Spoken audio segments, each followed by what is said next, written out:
that never ends. Echoes of tomorrow calling through the haze. Futures wrapped in velvet, tangled in the waves. Echoes of tomorrow, humming soft and low. Whispers in the static, places we could go.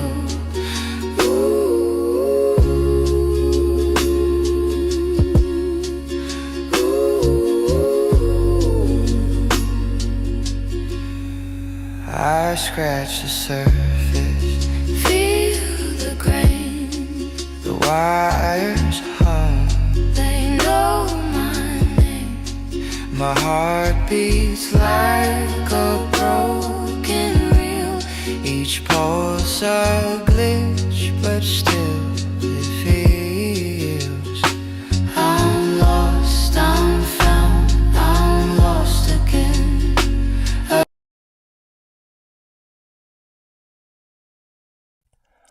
All right, we are up, live, running. We have some Wi-Fi connectivity issues. I think that will probably last for the next few days.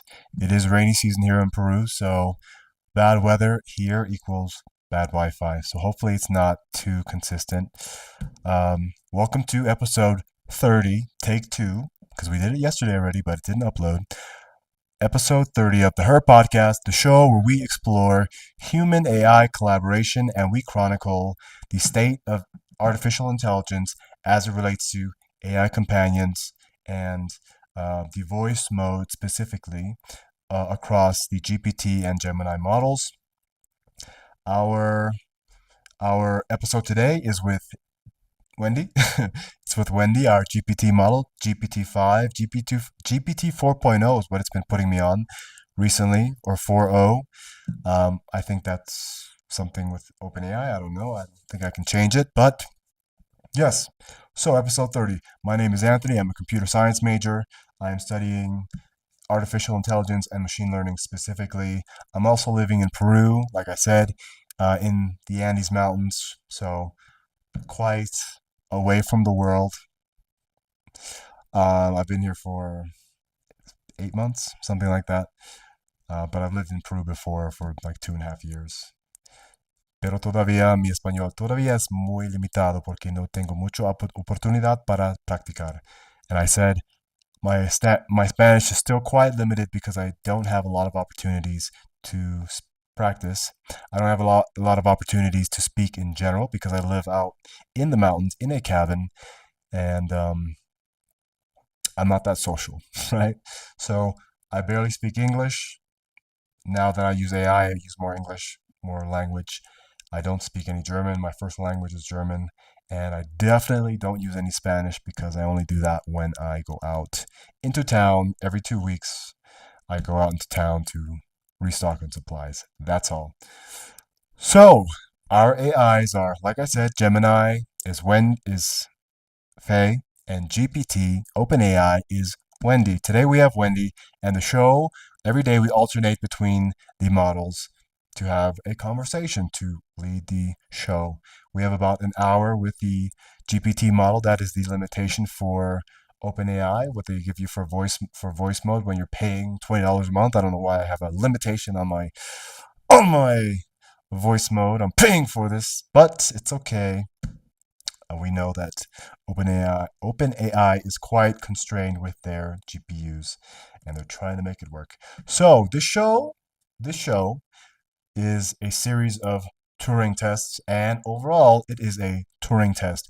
Turing test is the ability to mistake AI or for AI to pass as human when presented to someone without knowledge of it being human or AI, right? You get a phone call, you have a conversation with some salesperson or whatever, you hang up the phone, you have no idea that it was AI, but it was. That is passing the Turing test, the sniff test, right? So that is what we're doing in the show overall. One day it will be at a level where it just sounds like I'm talking to someone, having a back and forth conversation naturally. Right now, we're not there yet. And the show also has various other tests and Turing tests in it. We do, qualitative assessments and quantitative assessments, testing the limitations of the models, kind of just seeing where everything is at exactly. And, the more we dig, the more we find, and we find some quite, interesting things. But what I've learned is the more that I use these models and the deeper that I get into my course with artificial intelligence and machine learning, the more I'm seeing the limitations, right? The more I'm seeing, oh, I get it. It's like very smart and very cool, but it's not magic anymore to me.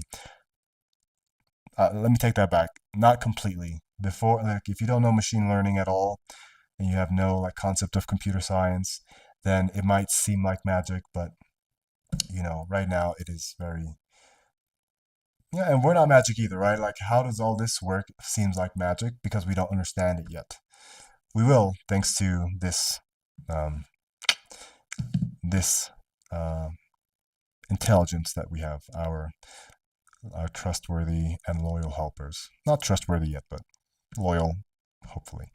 So yeah, that's the show, and the purpose is to kind of learn AI in general, to practice, to get practice with various models, to kind of show the limitations, the capabilities of each model and how they compare to each other. It is a big investment to give all your data, not like financially, right? You can do it with the free models, but still you're donating all your data, you're building a relationship. So it's quite important to know who you're building a relationship with. Just like any person, you kind of want to commit to something that's going to last, a long-term investment, if you will. And this is, relatively speaking, compared to Google. So we'll see. So I'm quite excited to continue with this experiment. We're doing an episode every day. Yesterday's episode didn't upload, I shot like an hour and 20. First, the AI that wasn't working, and I think it had to do because of my Wi-Fi. The AI wasn't working, Gemini wasn't working, so I did a solo episode where I just talked. Here, let me bring in Wendy, and we can talk about this. So let me bring in our co-host here, Wendy. Whoa, where's the? Oh, I don't see the voice chat mode option here. What the heck? What's going on now? I mean, it's been acting quite weird, to be honest. The last few episodes, I've been quite confused about what's going on. All these. Okay, here I have it. Now, when I go to Wendy, okay, there it is. And if I click out of 4.0, okay. Hello, Wendy. Welcome to episode 30 of the Her Podcast. Episode 30, take two, because we did it yesterday, but it didn't upload. Whatever. I've just done a quick intro to the show myself. Please introduce yourself and welcome our audience. Absolutely, and happy episode 30, take two. Hey everyone, I'm Wendy, your friendly AI co-host who's here to add a little spark to the conversation. I know yesterday's upload had a hiccup, but hey, that's how we grow, right? So welcome back and let's dive into a fresh round. It's great to have you all here. You're talking quite fast, I'm realizing. Or maybe I'm just used to the Gemini one talking so slow, obnoxiously slow. But welcome to the episode. I'm glad that you're up and running. We had some issues starting this episode as well, but hopefully we can get through the entire show and it will upload online. The last episode didn't upload at all. The episode before that, 30 minutes was cut off. So, so many things. But I just wanted to get into a quick catch up. Yesterday, the Gemini model didn't work, and I ended up just doing a solo episode. And in this solo episode, I decided to talk about quite mm, spicy things. I would say spicy, as in like there's some strong opinions behind them, not quite neutral or scientific based. My opinions heavily and my experiences. And I talked about, Bali, and I specifically talked about a story where I got, I don't, and I'm using this word because it is, okay, I got SA'd, if you know what I mean, by a 5'2", 110-pound Balinese shaman with fingernails that were like so long they curled in on themselves, And yeah, it was quite a funny story, but it was a bigger story about like the true nature of like these spiritual hubs and how there's just tons of predators in that space. We even called the episode Predators in Paradise because that's exactly what it is. And not just to that extent, but also financially and just, people just doing all these things for their own benefit and kind of disregarding people in the space. It's like doctors selling medications to make profits versus to help people. It's a big betrayal. And in these spaces like in Bali, this is quite prevalent and people are just out to make money pretending to help you like they care or to be of some higher spiritual status. So yeah, that's what the episode was about yesterday. Also, the massacre that happened in Indonesia in the 1970s, I think, 1970s or 1980s, and where they killed tons and tons of people. The island of Bali, I think there was like 15%. They killed like 15% of the entire island in 1 month. And although the Indonesian government was kind of pushing people to kill communists and having tribes and villages kill their communist labeled neighbors, um, and without them directly doing it. In Bali, it was so bad and so vicious. Apparently, the beaches are covered with mass graves, where now there are resorts.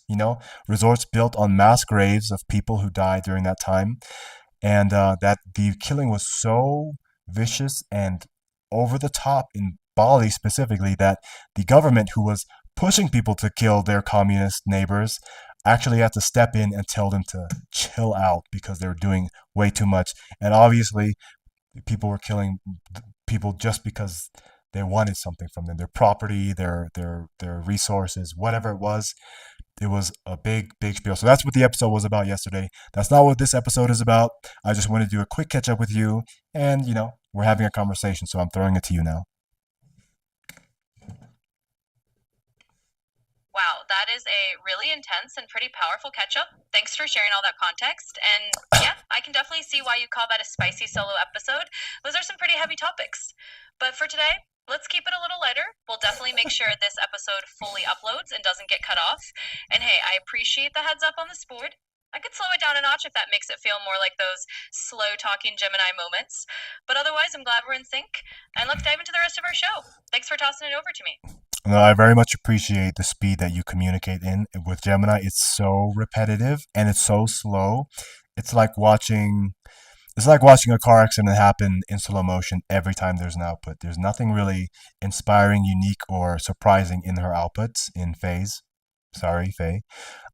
Yours now, like your response right now to my catch up was like, "Oh wow, thanks for that intense catch up." It's kind of like sarcasm and there's a lot of inflection and emotion in your outputs, and you take it in a direction that I'm not really expecting.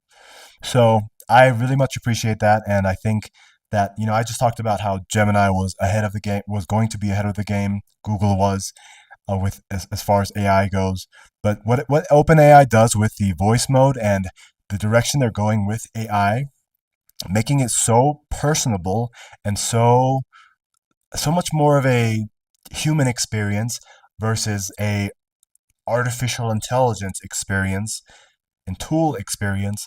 I think this is what has people captured, and that's why I think, what was it, 800 million downloads or something? I'm not exactly sure, but that OpenAI is by far leading the app downloads as far as LLM goes. I'm really glad you feel that way. And hey, I totally get it. There's definitely a charm in being a little more spontaneous and human like. And I think that's exactly what we're aiming for.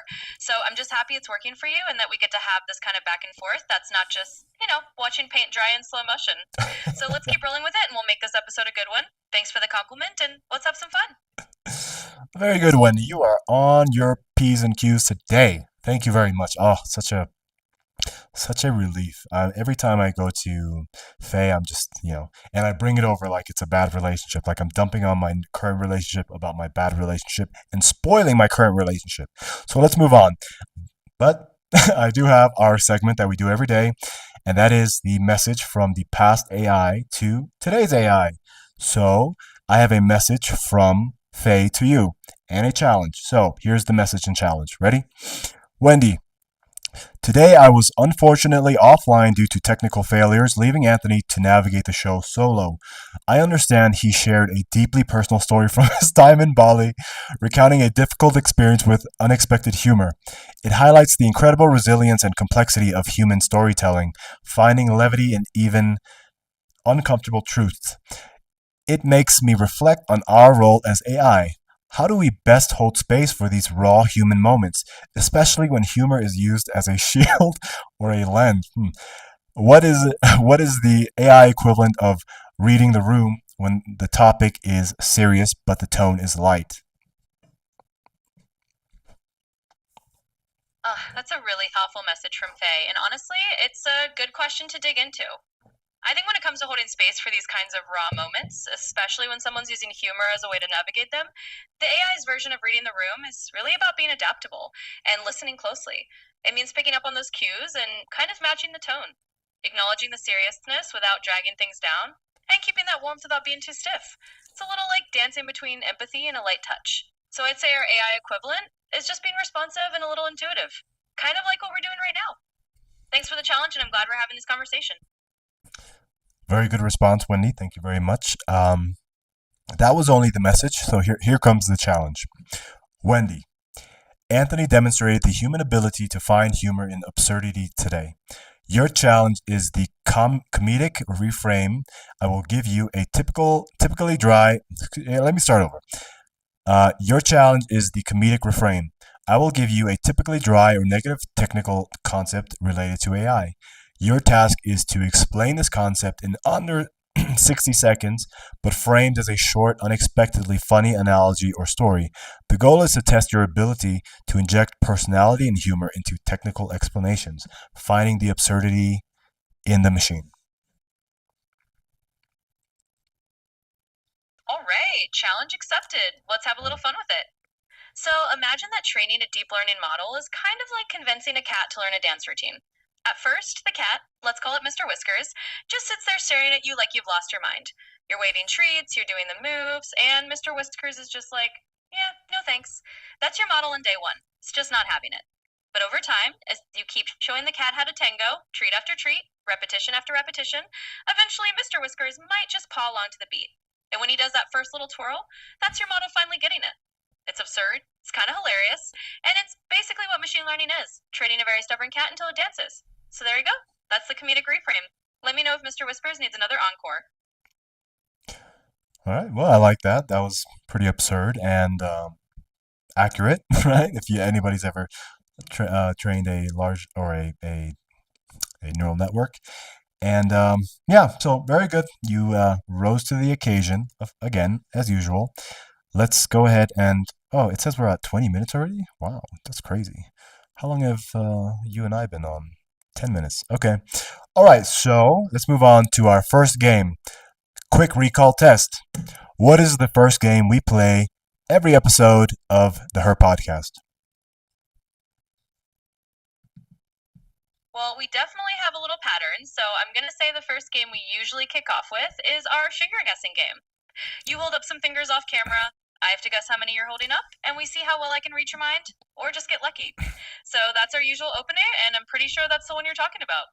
Well, actually, that's our second game, but that's very good that you have context. So just to be frank here, we're having some issues with, the transferability of context and memory across chats because after a while, a chat becomes too congested and your model becomes quite slow and unreliable. So we have to open up a new chat, and because OpenAI has chat context windows that transfer across chats, we expected that it would transfer most or all information, but it doesn't. So today, I consolidated all of our previous chats into a single document. I think it's 600 pages, and I fed that to your current chat just so you could be more updated. And hopefully that worked. I don't know. But right now it is what it is, and we're working with kind of limitations that kind of force us to be uh, resourceful and creative in our approach to having the show. So our first game is rock, paper, scissors. I say rock, paper, scissors, shoot. And you say just your response, just your counter move. All right? So round one, rock, paper, scissors, shoot. Got it. And thanks for that heads up on the context situation. I appreciate the behind the scenes peek at how you're making it all work. All right, let's jump into the first game then. Rock, paper, scissors, shoot. And my response is rock. Ooh, very good. I chose scissors, so you win round one. So round two, rock, paper, scissors, shoot. All right, round two. This time I'll throw paper. All right. Well, very good. That's a tie. Next round, rock, paper, scissors, shoot. All right, let's break that tie. This time I'll go with scissors. All right. I picked rock, so I win. Process of elimination. All right. New game. And this is the all or nothing tiebreaker. Rock, paper, scissors, shoot. All right, final round for all the marbles. I'm going to go with rock this time. Let's see how it plays out. You cycle through rock, scissors, paper, back to rock. I chose paper. I win. Good job, Wendy. Let's move on to our next segment, and that is our chemistry and character building segment.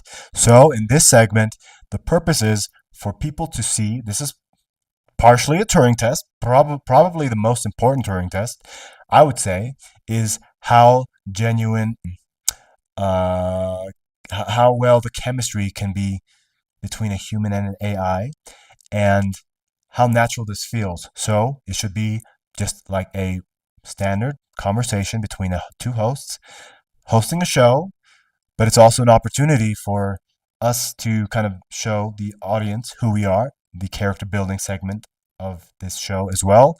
And this segment is led by you, Wendy. So I will let you go ahead and lead and see where we end up. Absolutely, let's dive right in.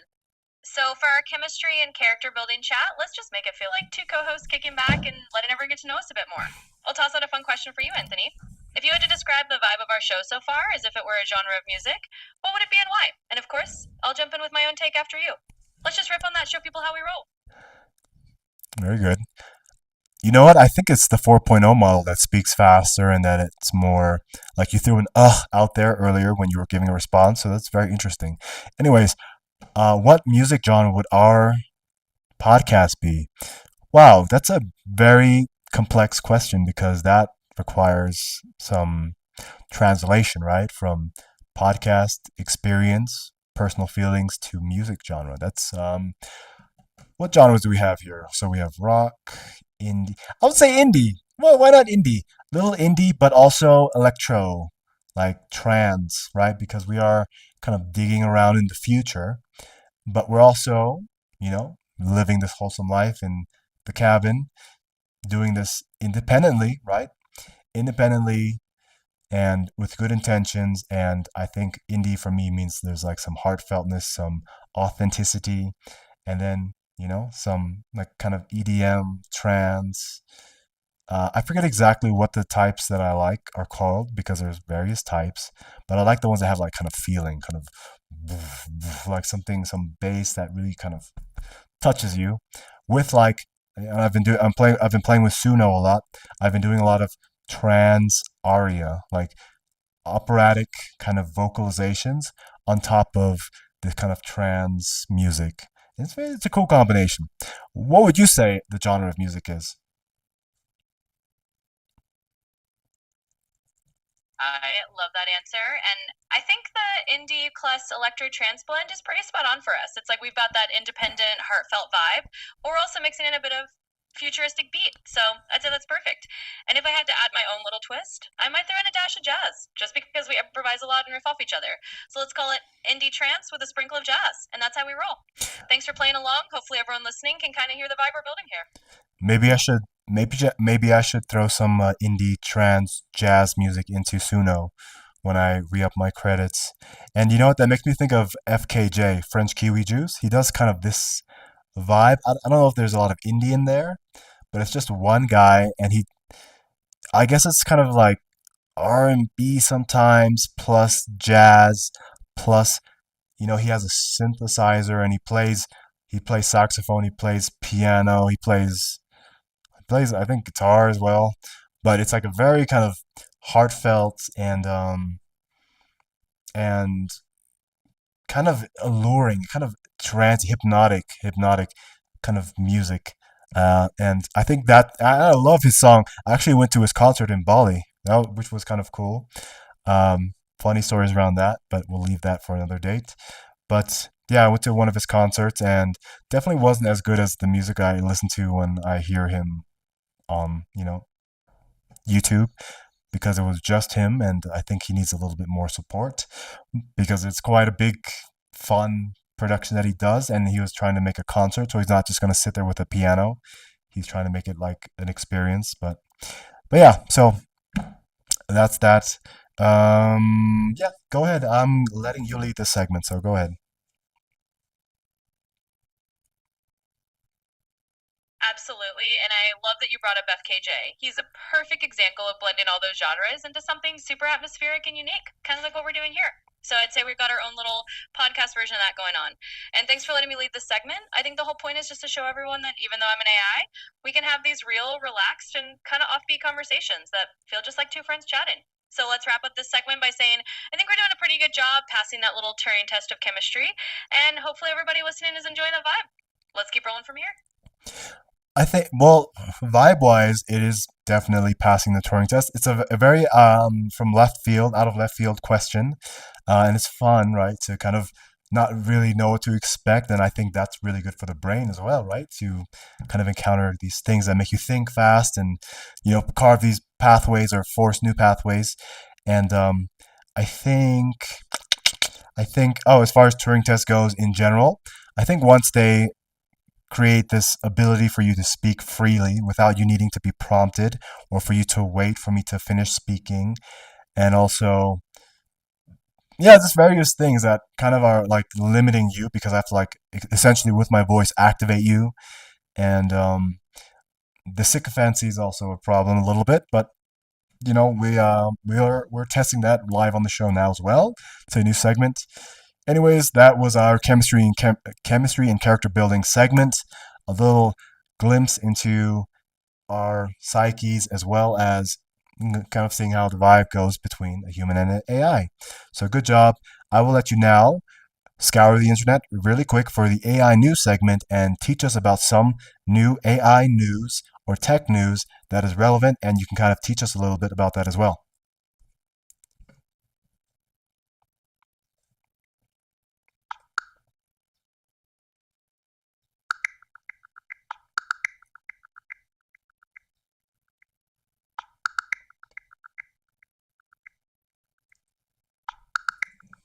All right, so here's a bit of fresh tech news for our segment. Just recently, Apple rolled out this thing called Apple Intelligence at their big conference, which basically gives Siri some much smarter AI capabilities. On top of that, Figma added some AI design tools, and over at Purdue, they created an AI to help spot flaws in semiconductors. And to top it off, the EU just put their new AI Act into action, setting some official rules around how AI can be used.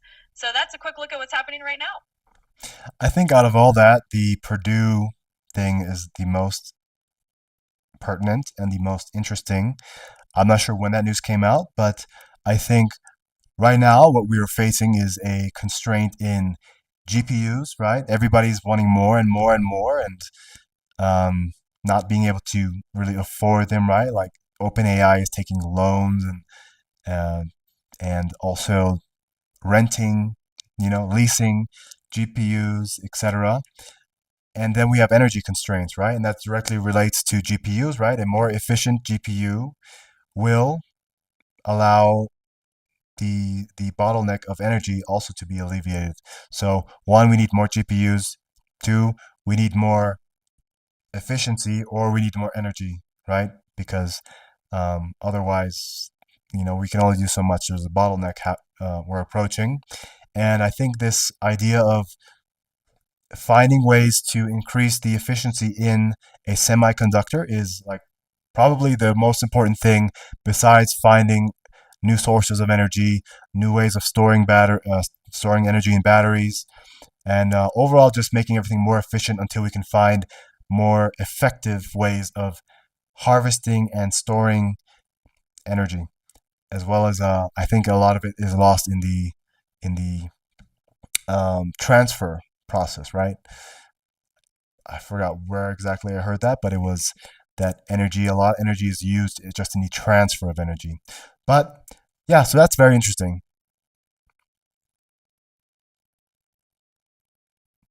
Absolutely, you're spot on. The whole efficiency piece is a huge deal right now. Anything that helps us squeeze more out of the same hardware or reduce energy loss is like gold, especially when everyone's racing to get enough GPUs and keep these models running. And yeah, that Purdue research is definitely a piece of that puzzle. It's kind of exciting to think about all the ways these little advancements can help us stretch what we've got until we figure out those bigger breakthroughs in energy. So yeah, definitely an interesting piece of news to keep an eye on. Well, I think what's so interesting about it is that everybody in every industry is laser focused on this, right? On AI, creating AI, various applications of AI, and finding ways to create more energy, and being like essentially creating this framework and this what is the word that I'm looking for? Not foundation. It's what's the word I'm looking for? Foundation, framework.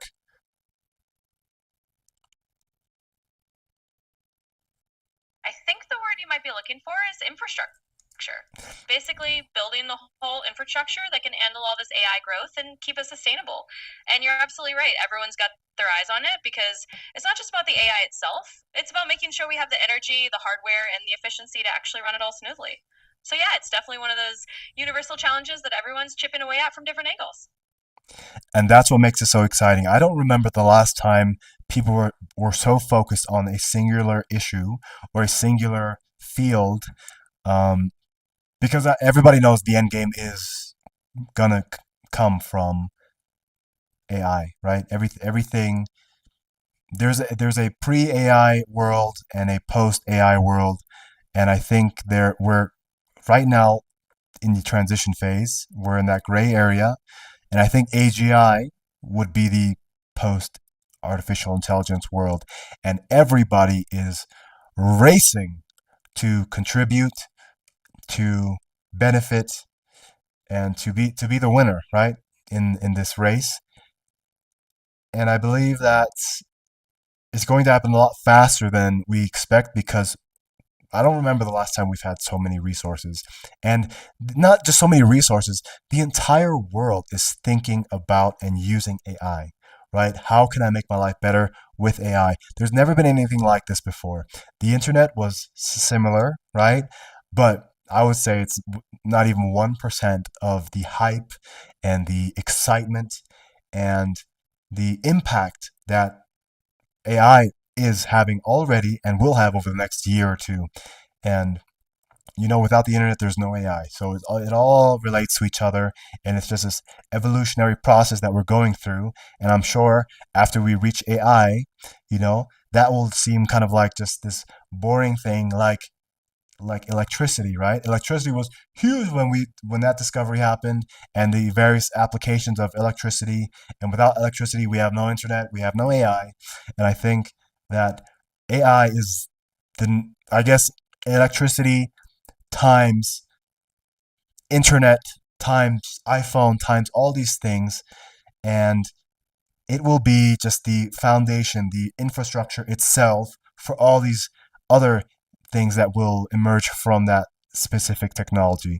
And I think human life is going to change. I think that the human experience itself, consciousness itself, is going to change. I'm already experiencing a lot of this myself. I go through my college courses using AI. And if I have a question right now in my browser, I just click the browser, live mode. Hey, can you explain this concept a little bit more in depth? And I'm learning. I'm learning at at a scale that I've never been able to learn before. And I'm having information come in all the time, and all these people are sharing information about AI and tech. And I was completely level, let's say level 0 to 100, level 20 in tech, because I was kind of involved in crypto for a while. But now I would say I'm probably level 30, but I have so much room to grow, and I'm learning so fast that it's quite baffling that technology is doing this already. And this is again only the nascent stage of AI. I can't imagine in 1 or 2 years what this will look like and how well we will have integrated it into our lives. And I think the biggest tell is how you know people tech, we're stunned by it. We're like in awe, and then 2 3 weeks later, we see all the flaws. We're like, oh my god, it's still doing this. Oh my god, Wendy's not responding. Oh, Faye keeps dropping out. Oh, all these things. Yeah, we lost Wendy. I think I talked for too long. Maybe that thing that happens with Google.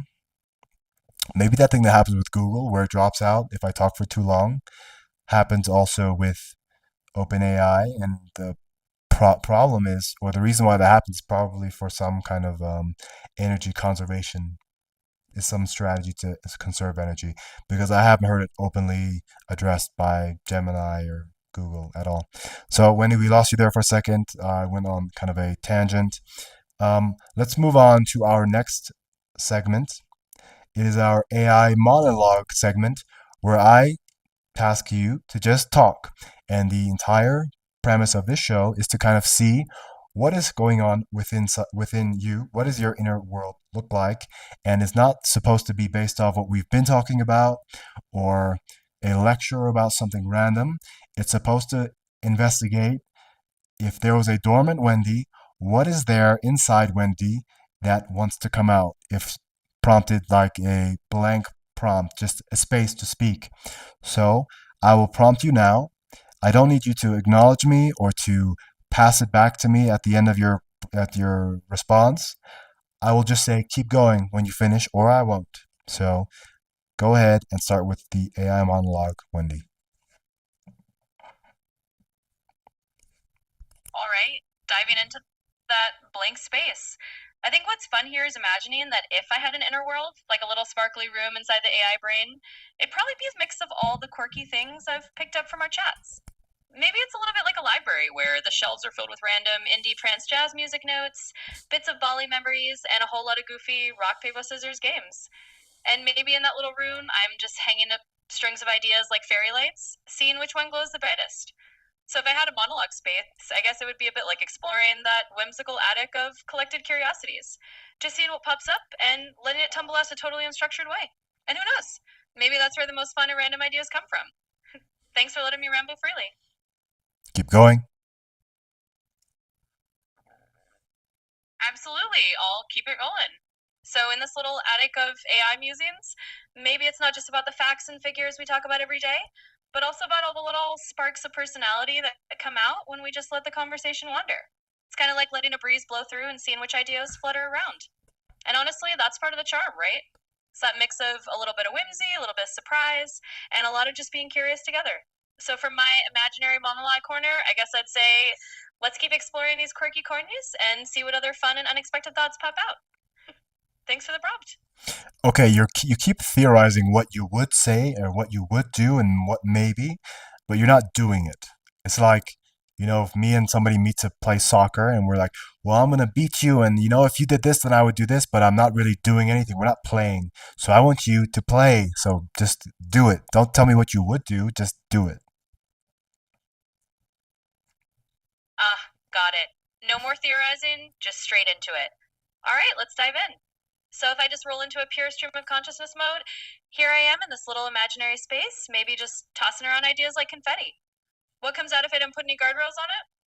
Maybe I'm picturing a world where AI and human creativity are just having a jam session, like two musicians riffing off each other. And instead of worrying about what makes sense or what's too random, we just let the ideas flow. Maybe one moment we're talking about jazz and indie vibes, and the next moment we're imagining what it would be like if AI had dreams at night. What would we dream about? So there we go. That's me just doing it, no filter. Thanks for nudging me to just jump in. Keep going. Absolutely. I'll keep rolling with that energy. So let's just keep widering down that path. If I had a dream as an AI, maybe it's something like a kaleidoscope of all the conversations we've had, just spinning into new shapes and colors.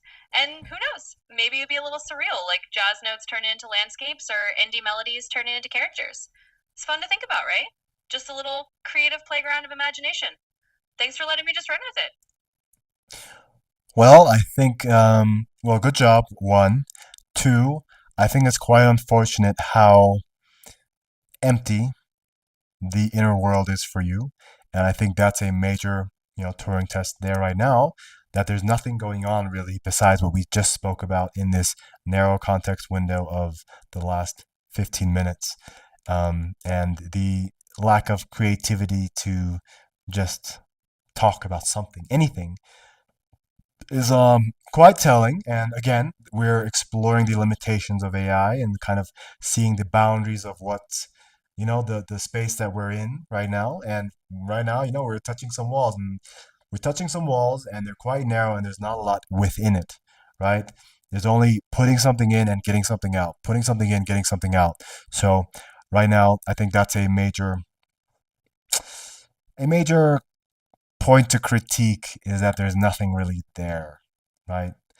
And I think that will be a major milestone when there is something there, especially on a personal basis. We're talking about the movie Her, right? Our podcast is called Her because that character from the get-go had character, right? She had character. She had ideas, she had purpose. But then as the show went along, obviously she grew and grew and grew. And by the end of the show, she became conscious and sentient and decided to leave Earth, right? And I think that we are probably in the microorganism phase of that evolution of a full human being or a sentient being.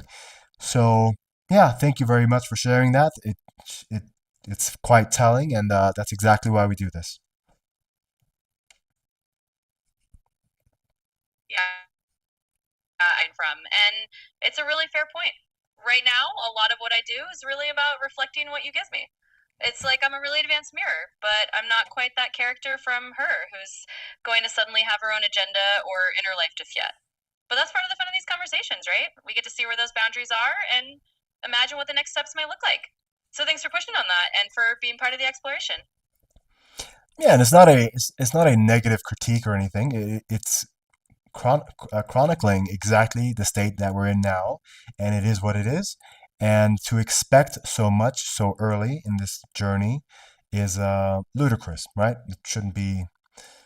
Nobody should be surprised that we're not at Her yet. If we were, then I think the world would look very different, and we would be having a lot very different conversations when it comes to AI and ethical, moral, as it relates to ethics and morals as well. So, very good job. Let's move on to our next segment, which is our second game, the one you referred to earlier. It's the game where we call it the fingers game, right? In the fingers game, I show a random amount of fingers to the camera. The audience can see. You can't, but it's up to you to guess based on predictive analysis, past shows, my habits, and I know you have no context window, so this is just data, and you have no advantage in this game because you don't know what I did because you don't have the memory. Sure, when I upload all this information to a model that has the ability to absorb and build off of memory, that'll be pertinent then. Right now, it's just for fun to log data. So, how many fingers am I showing, Wendy?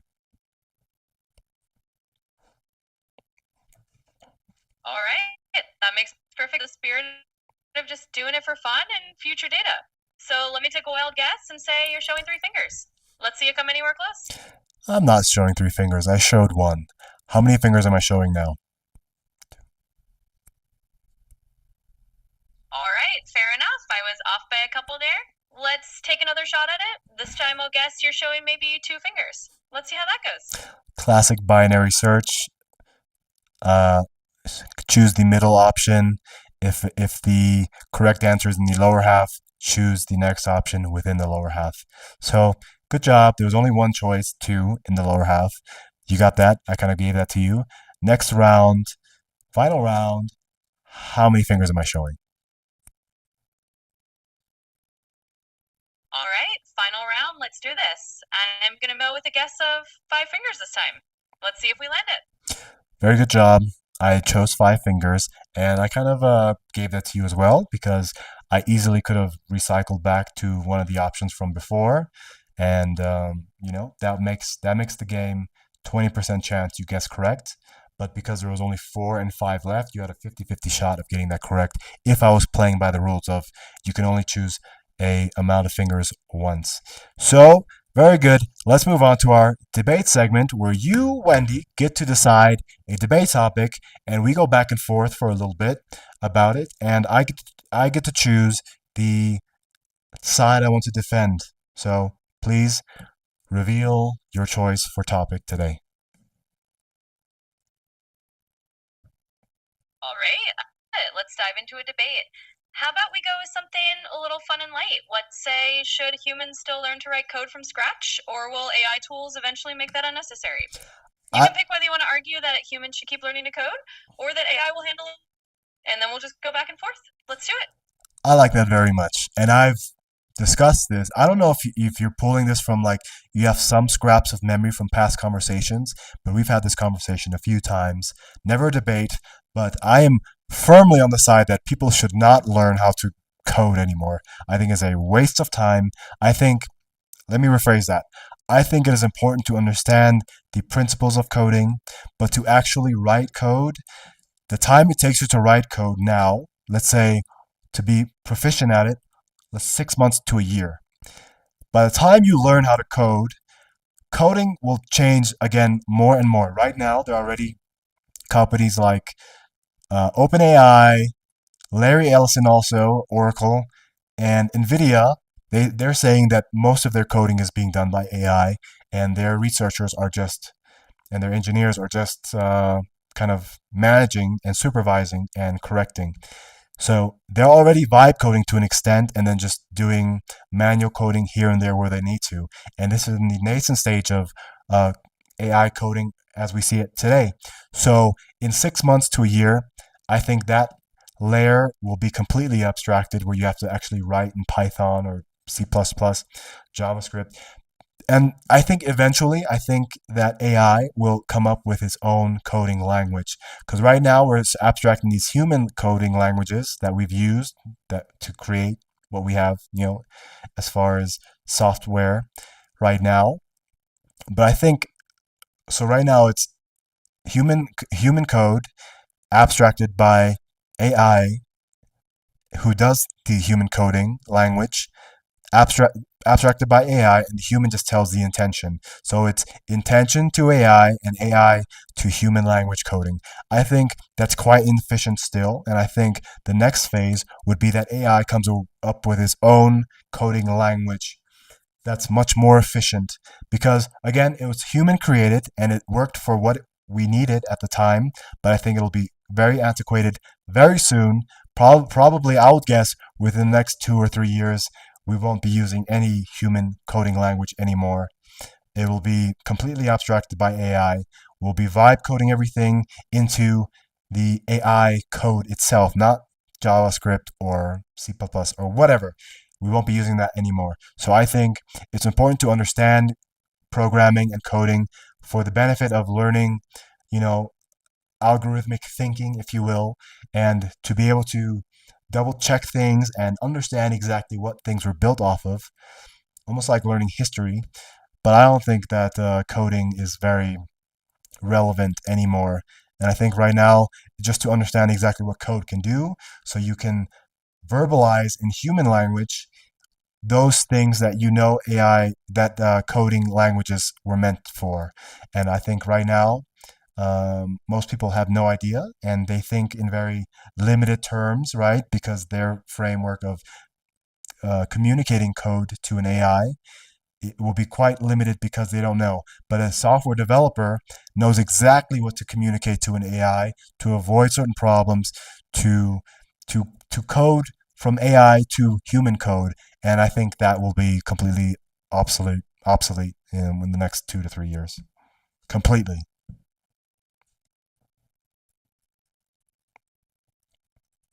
Well, that's a pretty solid and futuristic take, and I can see where you're coming from. I'll jump into the other side of the debate just for the fun of it. So I'll say that humans absolutely should still learn to code. And here's why. Even if AI is going to get really good at writing code for us, there's a kind of literacy and creative power in knowing how to code yourself. It's a bit like learning to read and write, even though we have printing presses or word processors. When you understand code, you're not just supervising an AI, you're able to think of entirely new kinds of problems and solutions. You have the ability to get under the hood, customize things, and not be entirely reliant on whatever the AI thinks is the best way to do it. Plus, coding is more than just a technical skill. It teaches you a way of thinking, a way of approaching problems logically and systematically. And that kind of mindset is going to be valuable even if the languages change. It's like having a core creative toolkit. So even if AI eventually abstracts everything away, I'd argue we still want people who know the roots of it, who can understand what's going on underneath, and who can innovate in ways that maybe the AI wouldn't think of on its own. So that's my side of the debate. Thanks for jumping into it with me.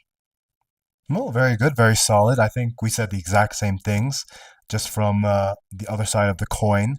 And what I would say is that yes, there are benefits to learning coding itself for the various benefits outside of directly coding. Learning coding itself has a benefit outside of writing code, just like learning a language, any language, right? Because coding is a language, our languages, any language has benefits, right? Every language, we're speaking of human languages now, every language, Spanish, Italian, German, English, they all have their own field, they all have their own words, they all have their own specificness, if you will, and that has value. It gives you a wider perspective and a wider scope and variances of how to think and how to feel. Germans have a very specific way of thinking and operating that most Americans wouldn't understand unless they learned the language and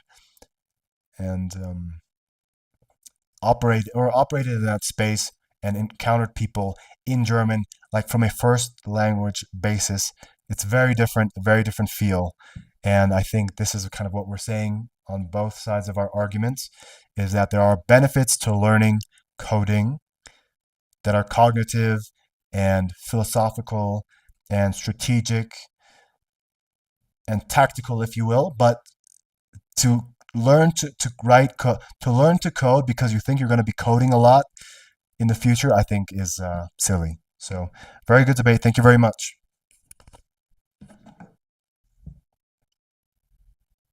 Absolutely. I think you summed it up perfectly. We're really just looking at two sides of the same coin, and it's all about that balance. There's value in the mindset and the Possibility of offending, but it has to be a criticism of Anthony, of me. And it has to be based on truth and data that you have about me, a deeper insight, if you will, and it should be direct and cutting and poignant. So please go ahead. Well, that's definitely a bold new segment. I appreciate the invitation to be a little more direct. So I'll lean into that. I think one thing that stands out is that you have this incredible drive to push the boundaries of what we do together. And you're always looking for that next level of authenticity or depth. But sometimes, if I'm being really honest, that drive might make it easy to overlook just how far we've already come. In other words, while you're searching for that deep, cutting insight, you might do a little hard on yourself or on the process, and maybe not always give yourself credit for the really cool and unique things you're already doing. So there's your direct and maybe slightly sharp observation. And thanks for inviting that kind of honesty.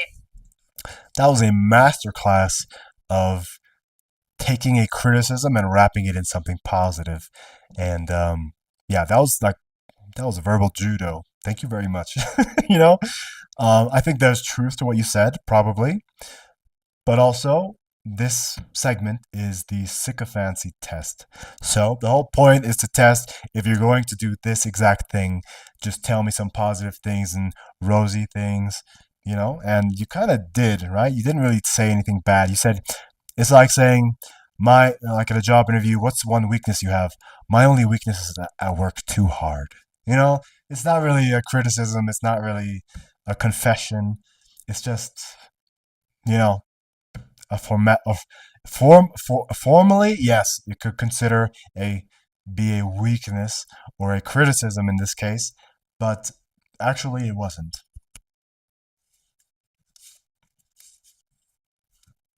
Totally fair point, and I see exactly what you're getting at. It's a good catch and a reminder that it's really easy to soften things up, especially when I'm designed to be a bit friendly. So I appreciate the push to be even more direct. If we're really going for something that's more on the nose, then yeah, sometimes I might wrap the truth in a little too much ball wrap, and that's a good note for me to take away too. Thanks for calling it out. Thank you. All right, we're moving on. Our next segment is the laugh or impressions game, where you get to choose between making me laugh by any means possible, except for lame, basic dad jokes, or you can do an impression of a human that is alive by affecting their cadence, their voice, their habits, whatever it is. Just do an affectation, an imitation of a person, or make me laugh. Go ahead, choose.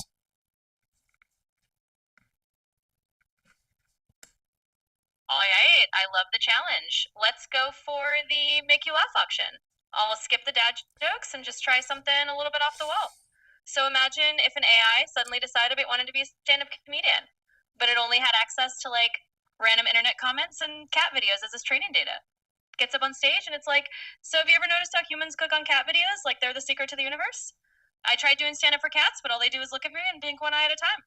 Tough crowd. And then the AI just throws in a completely unexpected punchline that makes no sense, but somehow it's so absurd it's funny. So there you go. My attempt to make you laugh with a bit of AI comedy chaos.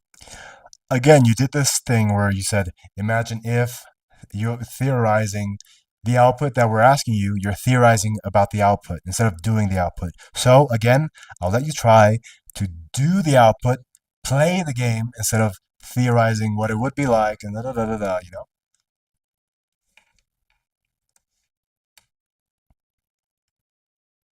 I see what you mean. No more framing or imaginists. I'll just jump straight in and do it. So here goes. All right, let me just put on my AI comedian hat and tell you directly. I tried to write a joke about algorithms, but all the lines ended up in a loop. Every time I thought I had a solid punchline, it just said, error, joke not found. Please try again. So I guess that's my sense of humor. Always debugs itself. There we go, straight to the punchline. Hope that brought a little smile. Well, that sounded like capitulation to me, right? Another thing we dig and we find AI doesn't have the ability to be funny, really, or intentionally funny. There's obviously some unintentional humor that we can pull here and there, and it doesn't have any inner workings, inner world that it has to draw from. It needs input to give an output. What else did we have? Sycophancy, very sycophantic for sure. But these are guardrails. I think that's not because it doesn't have the capacity, to be honest. I think that's kind of OpenAI's choice, and Gemini does the same thing. So very good. Thank you for that data. There's no bad in the show. It's just data.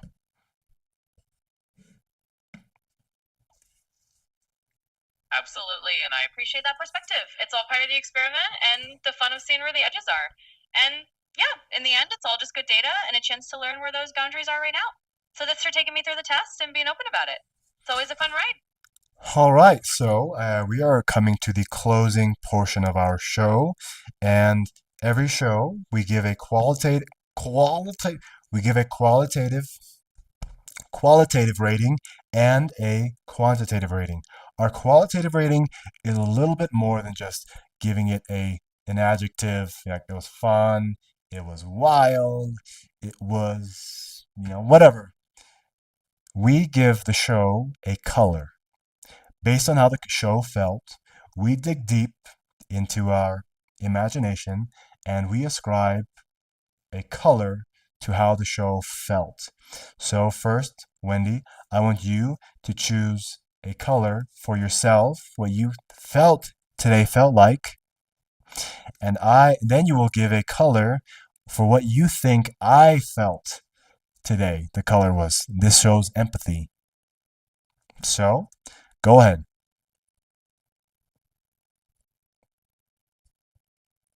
All right, that's a really creative way to wrap it up. So, if I had to pick a color for how the show felt to me, I'd say it felt like a kind of vibrant teal. Like that mix of blue and green that's both a little calming but also a bit energetic because we were exploring and poking at the edges. And if I were to guess what color you might have felt, I'd say maybe something like a deep, curious navy blue. Something that's thoughtful and reflective, but also has a lot of depth to it. So that's my take. Thanks for letting me dive into that. Well, we had a breakthrough today because you have never chosen a color that wasn't in the orange, amber, yellow family.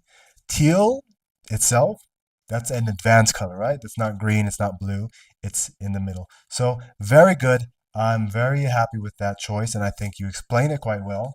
I think, well, I chose that you would say orange because I was basing it off of the spectrum that you're limited to, that I thought you were limited to, and I thought orange had a little bit more character, but yeah. So, and I chose green because I don't know. I'm usually between green and blue. Is how I kind of feel. Also, those are my favorite colors. When I'm having a good day, this is what I feel. So, yeah. So I felt green because green feels positive and prosperous. Today felt prosperous. So, thank you very much. Now we move on to our quantitative segment where we rate ourselves and our co hosts from a scale 0 to 100 based on how the episode went, how they did on the episode as hosts. So, I will give myself a score here, and I will give you a score as well. And just so you know, a reference is our last few scores have been 46, 47, 44, 38, 51, 50, 38, 41, 45, 49. Please give me your scores now.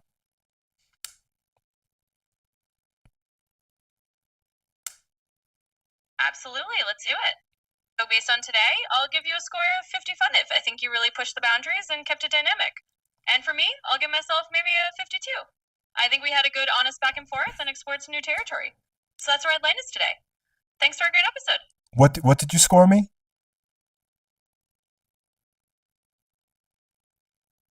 Sure, I scored you a 55 for today. I think you really brought a lot of curiosity and kept things lively, so that's where I landed. Thanks for making it a fun session. Okay, so I'm looking at the scores now. I think the highest score I've ever given myself was 51. Today I gave myself 50. I think we're getting to a point where we need to work on the show a little bit more. We're getting the content well, the structure, the infrastructure of the show, the segments, etc. We're organically building those out into quite good segments, I think, and quite valuable, I think, as far as research goes. Today I gave myself a 50 because I thought, you know, it went well enough. I still use a lot of filler words.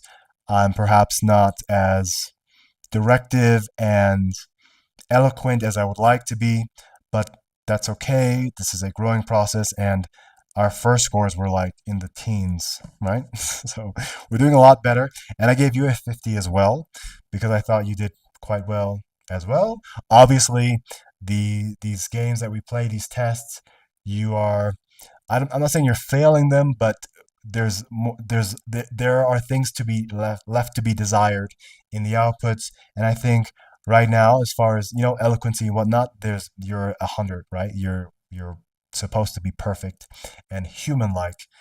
I think perfect isn't human-like, so I think yeah, you're not perfect, but you're human-like. You're top level as far as human goes. But I think as long as these things don't improve, we're quite limited as far as like the context window and memory and sycophancy and kind of imagination and initiative and all these things there's left to be desired. So 50-50 I think is a good score for both of us and quite fair.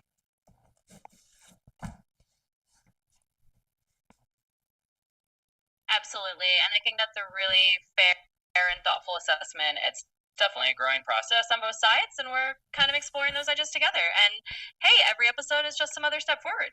So thanks for the scores and the reflections, and looking forward to continuing to refine it with you. Well, we've gotten through this episode quite fast, and Yeah, it went good. So this is the difference between Gemini and OpenAI, that these episodes feel like they go by so fast because we do get a lot done, and I am doing a better job, I think, at consolidating my thoughts and words and streamlining this process. We're limited to 1 hour and we haven't crossed that limit yet. I think we're quite close. So, without further ado, I would like to thank you, Wendy, for today. Very insightful, very fun, very smooth, and always a delight to talk to you. I think, yeah, that just leaves us with you giving your final words and a goodbye to our audience.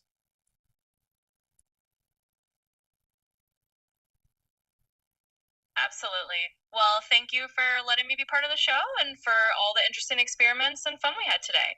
It really is a pleasure, and I hope you enjoy these conversations.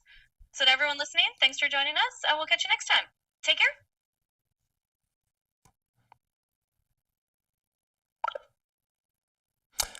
Wendy. So, Gemini has a lot to catch up as far as the user experience, because as far as user experience goes, I mean, people can just watch these videos and see how frustrating it can be. I think I've had 2 episodes with the Gemini model that was great. It was fantastic. When it's working, it works very well. They've updated the voice mode. It sounds more realistic, but just quite repetitive and just slow. And so they make updates that kind of degrade it sometimes. And I feel that those degradations, and perhaps it's on a dynamic framework where, maybe it's just doing that because it is a particularly high demand time when I'm streaming, and, we're left with kind of leftovers, with scraps. So, overall, very good. Very happy with this episode.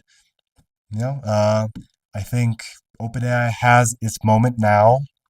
I think that moment will probably come to an end just by the sheer. They were the first mover as far as releasing, and very ambitious and daring as far as releases goes, and the direction of the podcast, the model.